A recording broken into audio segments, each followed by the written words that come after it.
Mais durant l'été, il n'y a pas quelque chose qui s'est passé de façon magique pour quand le dernier match de la saison dernière puis le premier match de cette année, un groupe qui était à toute fin pratique identique ait mûri collectivement d'une façon telle que subitement, ça devient une équipe qui cogne à la porte des séries éliminatoires. Ça, c'est prendre des vessies pour des lanternes. Il faut faire... Tu sais, t'as un groupe fragile qui a perdu à répétition depuis... C'est la 4e saison là, où on perd à répétition. Là, on sent comme une forme de désengagement ou de manque de minutie ou de perte de combativité ou d'application de ce groupe-là.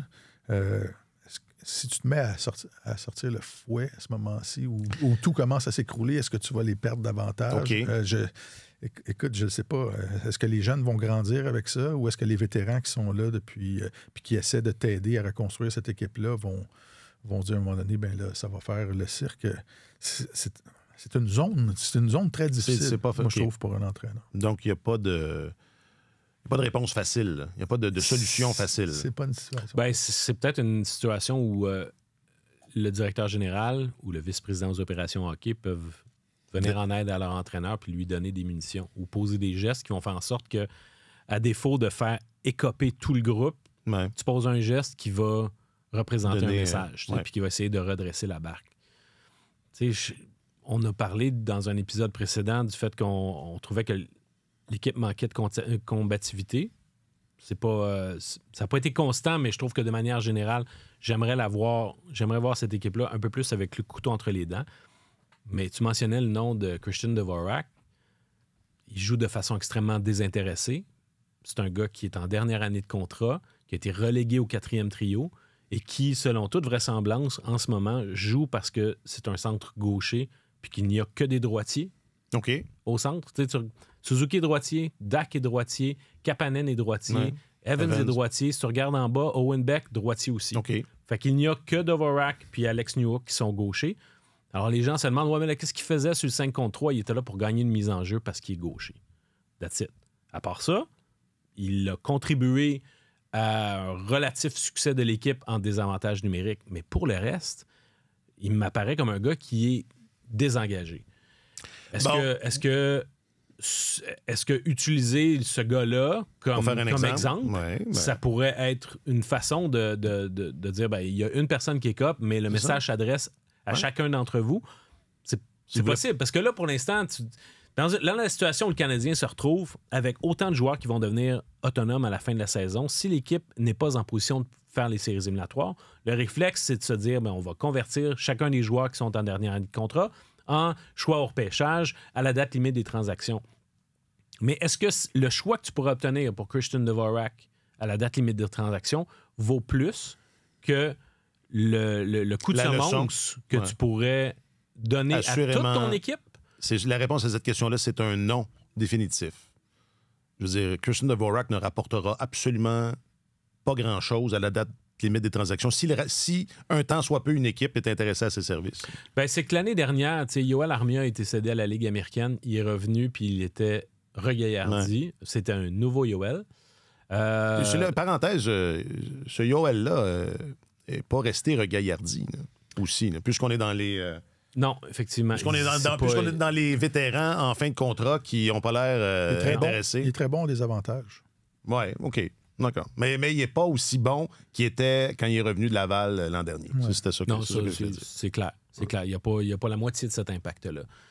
Alors, peut-être que tu peux regarder et dire, ben, les gars qui ne font pas partie de notre futur, en guillemets, c'est eux qu'on peut sacrifier. C'est eux qu'on peut utiliser. Si tu tapes trop fort sur des joueurs à qui tu en demandes déjà beaucoup, et sur qui tu comptes pour le futur, il faut que c'est un exercice très délicat. Tu ne veux pas les perdre, mais en même temps, il faut qu'il y ait quelque chose qui se passe. C'est ça. Parce que moi, je suis prêt à être patient encore, puis je trouve que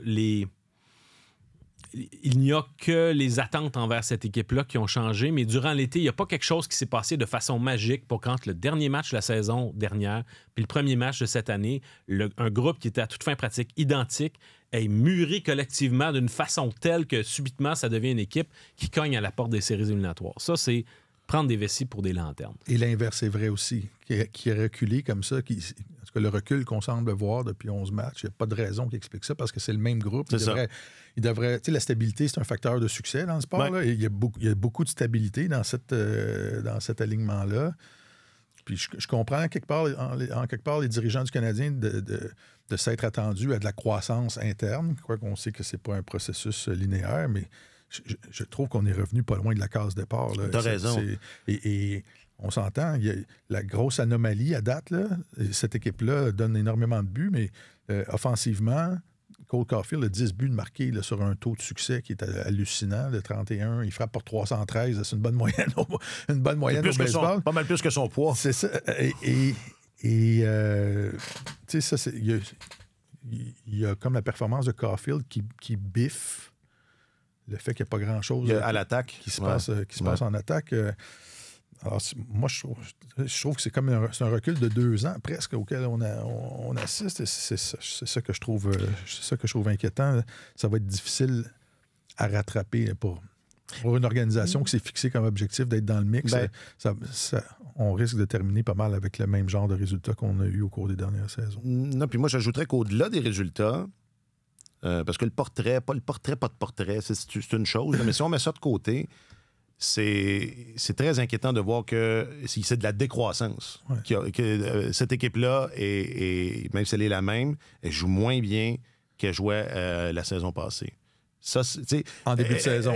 Alors qu'on s'attendait... Oui, non, il y a eu des moments... c'est sûr que vers la fin, il y a eu des moments où c'était plus difficile, mais même, sans réfléchir, là, vous allez me dire, ça, c'est pas nouveau, cette équipe-là jouait mieux en fin de saison l'an passé qu'elle joue là, non? On parle de 2 choses différentes, mais tu as raison. Moi, je trouve que l'équipe du dernier droit de la saison, la saison dernière, où il y avait beaucoup de gars de la Ligue américaine, ou un gars comme Brandon Gignac qui est venu jouer, puis ça, le Canadien a eu une espèce de période de grâce dans le dernier droit la saison dernière. Souvenez-vous les matchs qui étaient déterminants pour Philadelphie, pour Détroit en fin de saison, tout ça. L'équipe joue quand même très bien. L'équipe, présentement, joue moins bien que ça. Moi, ce que je voulais dire, c'est ce qu'on a vu au cours des dernières saisons, on a vu une première moitié, là, extrêmement, les gars, avoir le couteau entre les dents, match après match. C'est sûr qu'il y avait des défaites à travers ça, mais même après des défaites où on se disait, mon Dieu, ils ne se relèveront pas de ça, ils revenaient fort le match suivant. Puis à un moment donné, il y a quelque chose. Quand tu arrives dans le milieu de la saison, là, les gars commencent, ils savent qu'ils ne participeront pas aux séries, ça joue de façon un peu plus robotique, un peu moins d'émotion, mais quand même, l'effort était là. Moi, je trouve qu'on a commencé déjà avec le rythme robotique. Ouais. Et c'est ça que cette effervescence-là du début de la saison, on ne l'a pas vu. Et ça, ça soulève toutes sortes de questions. Est-ce que l'être humain peut s'habituer dans un milieu aussi compétitif que ça à perdre saison après saison après saison, puis à garder la même... Ouais. même fraîcheur quand un nouveau calendrier commence. Et ultimement, ça, c'est beaucoup plus inquiétant que les défaites, là, ou le classement, ou le c'est parce portrait, que les défaites, ça devient... une défaite est une maladie. Oui. The Natural, la version française. Aussi redoutable que la peste bubonique. Exactement. Ah, les gars! Ouais, absolument. Dans le temps où on écoutait des versions françaises doublées en France.